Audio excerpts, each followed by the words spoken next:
হরেক রকম ইউটিউব চ্যানেলের একটা ব্লগে আপনাদের স্বাগত জানাই। প্রাকৃতিক পরিবেশে আছি, একদম গ্রাম্য লুঙ্গি এবং গেঞ্জি পরে। যাই হোক, গাছপালার সঙ্গে আছি, একটা গাছের সঙ্গে আপনাদের পরিচয় করাবো। এই যে গাছটি আছে, যে গাছটি আপনারা হামেশাই দেখে থাকবেন, মাঠে ঘাটে কৃষি জমির আশেপাশে এই গাছটা হয়ে থাকে।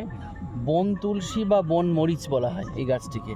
আঞ্চলিকভাবে অনেক নাম আছে, কোথাও ঝুনঝুনি গাছ বলা হয়, কোথাও বন তুলসী, বন মরিচ। মরিচ কারণ এই গাছের যে পুষ্প মঞ্জরি এবং ফুলের যে গঠন, এবং আপনাদেরকে দেখায় এই গাছের যে ফলের গঠন, এই ফল এবং ফুলের গঠন একটা লঙ্কা যেভাবে গাছের মধ্যে ধরে, ঠিক সেইভাবে ধরে এই যে ফুল এবং যে ফল হয়েছে, সেই কারণে নাম হচ্ছে বন মরিচ।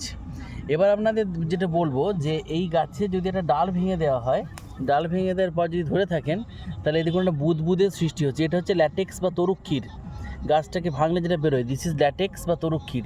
এইটা দিয়ে আপনি যদি কোনো ক্ষতস্থান, কাটা ছেঁড়া, যেমন কোনো ক্ষত হয়েছে, সেই ক্ষতের জায়গায় দিলে ক্ষতস্থানটি তাড়াতাড়ি নির্মূল করা যায়।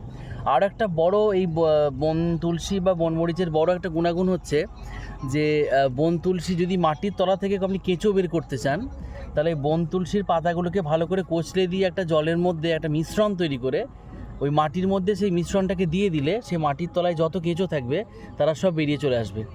এই বন তুলসী গাছের পাতার এটা একটা দারুণ ভালো কার্যকারিতা, যে যদি এর পাতাগুলোকে আমরা কচলিয়ে, পাতাগুলো কচলানোর পর সেটা জলের মধ্যে মিশ্রণ তৈরি করি, সেই মিশ্রণটা মাটিতে ঢেলে দিলেই সেই মাটির তলায় যে কেঁচোগুলো থাকবে তারা বেরিয়ে চলে আসবে।